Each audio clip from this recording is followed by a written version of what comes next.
Hello, it's Jenny from Ginger Ninja Crafts. How are you? I hope you're doing well. I am here to share some project makes that I have been working on the last couple of days from this Studio Light magazine kit. I think I shared this in a haul when I got it, and I love the Studio Light stuff, so I was really excited when I saw the magazine. And it is full of goodies. You get a whole load of topper sheets. It says that it's 448 foiled and die cut toppers. Like, there's loads of sheets. Plus you get some patterned papers in the magazine, but they are like, they're nice paper to use. You get a little stamp set. You get a little die set, and you get a lovely embossing folder. Maybe can't, yeah, that's better. So I have already made a card. I made this one for my fancy fold card challenge. I made this up, down, up card. So I will link that video in the description if you want to see. And I have also made a card, which is not, I've not shared the video yet, for the One Sketch Challenge, so that'll be another video.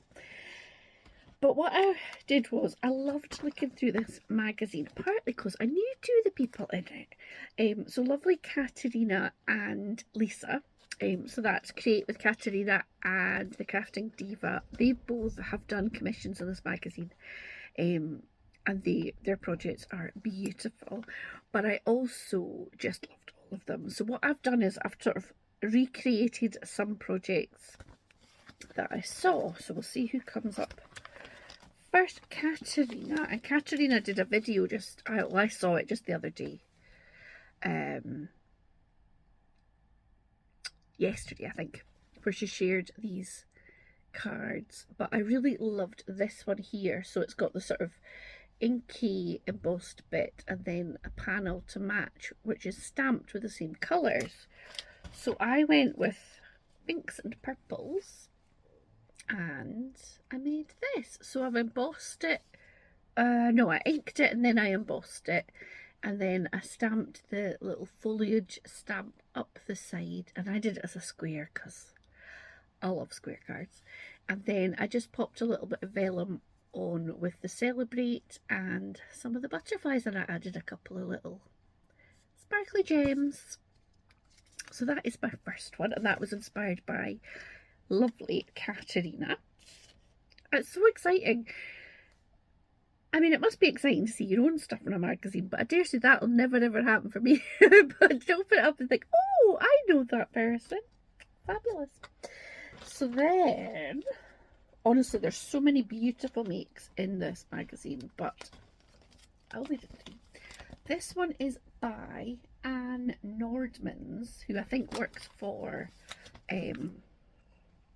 Studio Light. She might be one of the designers. I really liked this, and this uses that die with there's like a double layer of a square with a sort of torn edge. So I wanted to steal that idea. So again, I've gone with kind of purpley colours. So I took a dark purple and a lilac-y colour, and I cut the larger of the squares out of the lilac, and then in the middle I've got a white die cut from the smaller square. I embossed that and then just rubbed some ink over it, and then I did the doodling, I did the little sign peeking out of the frame, and yeah, mine doesn't look as good. Mine looks a bit empty, but anyway. So yeah, I love the little doodling. I still quite often do a bit of doodling around the edges of a project, inspired by lovely Julia from Julia McNeil Crafts. So I thought, when I saw that doodly edge, I went, yes, I'm doing that. So yeah, I thought it was quite cute, and it would do for anything really. It just says with love.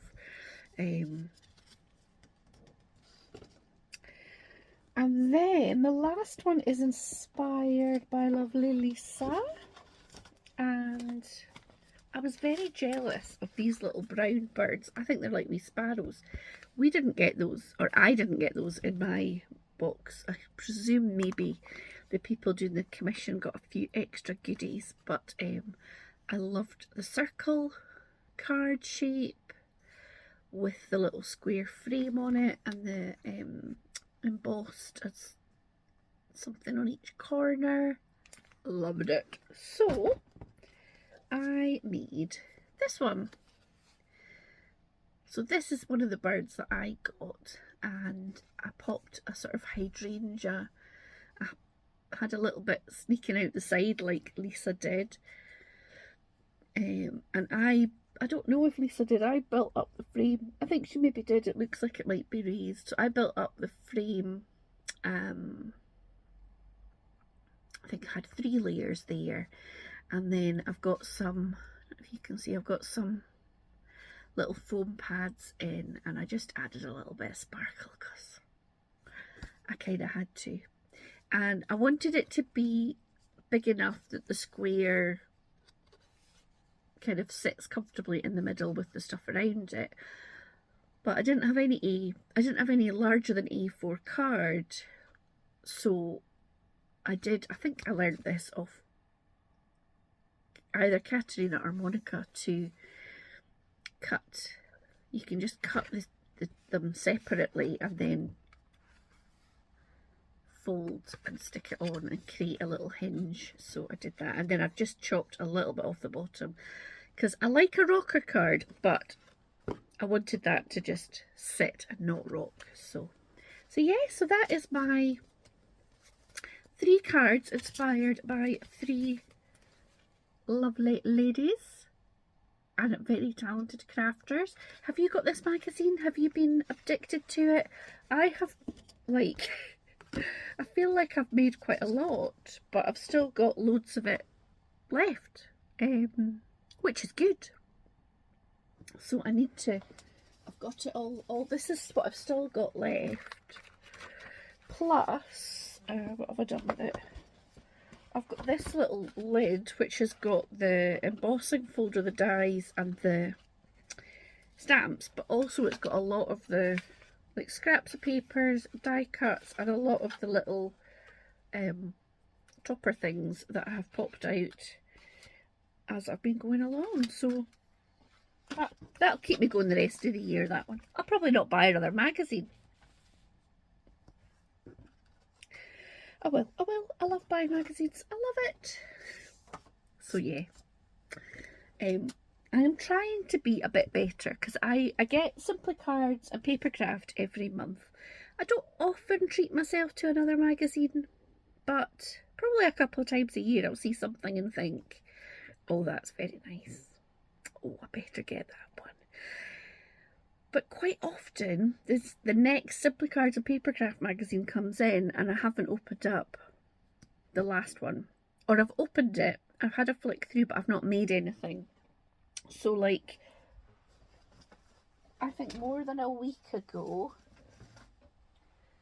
I got this one with this gorgeous layering stencil stamps and die. Issue 267. Now the one before this was a beautiful pack of papers kind of spring themed and bird themed, and I fully intended to make lots of things with that, and I haven't. So I need to get a bit better at using the things and enjoying them, because I am a little bit prone to hoarding stuff. So so maybe each month I should do a little things I've made with my magazines that month. Yes, that would be a good idea. So yeah, I hope that you've enjoyed that. Did you have a preference for any of my cards? Did you like them? Was there anything you thought, oh, that's terrible? If it is terrible, it's my doing, not any of the ladies I took inspiration from. But yeah, I'd love to hear what you think in the comments. And I will be back. I think the next video will be my Deck the Week for week 7. So that should be up at the weekend. Or maybe Friday? No, probably the weekend. So yeah, do take care. Thank you so much for stopping by, and I hope to see you again very soon. Thanks for watching. Bye now.